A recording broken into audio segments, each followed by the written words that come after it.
Bonsoir. Le président de la République, son Excellence Bassirou Diomaye Diakhar Faye, a débuté sa communication en adressant ses vœux les plus chaleureux à la communauté musulmane du Sénégal à l'occasion de la Tamkharit. Il a salué le débat d'orientation budgétaire et félicité l'Assemblée nationale ainsi que le gouvernement, notamment le ministre des Finances et du Budget, pour la qualité des échanges. Ces discussions ont permis d'éclairer les citoyens sur la santé des finances publiques, les investissements prioritaires et les perspectives de relance économique dans le cadre de l'agenda national de transformation. Le chef de l'État a insisté sur la poursuite de l'assainissement des finances publiques, l'investissement productif et l'apurement de la dette intérieure. Il a demandé au Premier ministre d'accélérer les réformes fiscales, notamment le Code des impôts, le Code des douanes, le Code des investissements et la finalisation du projet de loi sur le patriotisme économique. Il a mis l'accent sur la compétitivité des entreprises et la préparation du forum Invest in Sénégal prévu en octobre 2025 avec une mobilisation accrue du secteur privé. Une stratégie de rationalisation des instruments de financement public tels que la CDC, le FONSIS, le FONGIP, la BNDE, la BHS, la LBA, le FONAMIF, la DER/FJ, etc., sera élaborée pour optimiser les ressources nationales.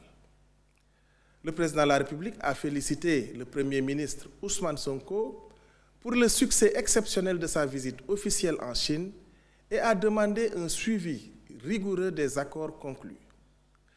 Il a rappelé la nécessité de renforcer notre autonomie, notamment via la souveraineté alimentaire, la maîtrise énergétique et l'industrialisation. Un document cadre de coopération internationale sera élaboré pour améliorer la gestion des partenariats publics-privés et territorialiser les projets créateurs d'emplois. Le chef de l'État a demandé d'accélérer les travaux d'infrastructures sportives pour les Jeux olympiques de la jeunesse 2026 et de relancer les chantiers inachevés. Une gouvernance claire sera définie et la charte du sport sera adoptée prochainement en Conseil des ministres.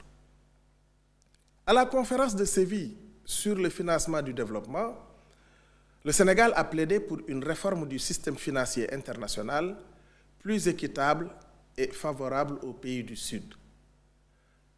Les engagements clés incluent une meilleure représentation des pays du Sud dans les instances décisionnelles au sein de Bretton Woods, un système fiscal mondial plus juste pour les multinationales, des mécanismes d'allègement de la dette pour les pays vulnérables, le renforcement des banques régionales comme la BAD.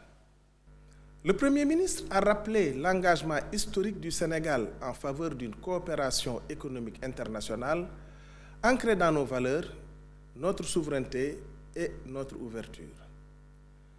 Notre pays maintient des alliances traditionnelles tout en explorant de nouvelles opportunités avec une priorité, préserver nos intérêts nationaux. Dans ce cadre, le chef du gouvernement a souligné le redéploiement de notre diplomatie active marquée par des visites de travail en Afrique et en Asie après une phase de recentrage liée aux priorités nationales. Une cellule dédiée à la coopération économique internationale sera créée au sein de la primature pour coordonner nos partenariats, renforcer la transparence et soutenir le secteur privé avec un objectif clair, un développement durable et souverain.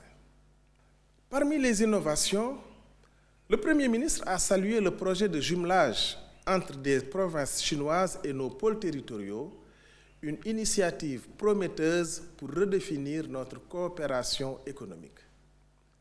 Par ailleurs, le Premier ministre a exprimé sa profonde émotion face aux tragiques événements de Cambérène et de Rosso. Conformément aux instructions du président de la République, le gouvernement sanctionnera toute violation des droits humains. Des enquêtes seront menées et un audit des formations des forces sera remis avant le 30 novembre 2025 pour concilier efficacité opérationnelle et respect des droits des citoyens. Enfin, en geste de solidarité, Le Premier ministre se rendra à Cambérène auprès des familles endeuillées et enverra une délégation à Rosso. Je vous remercie de votre aimable attention et vous souhaite une excellente soirée.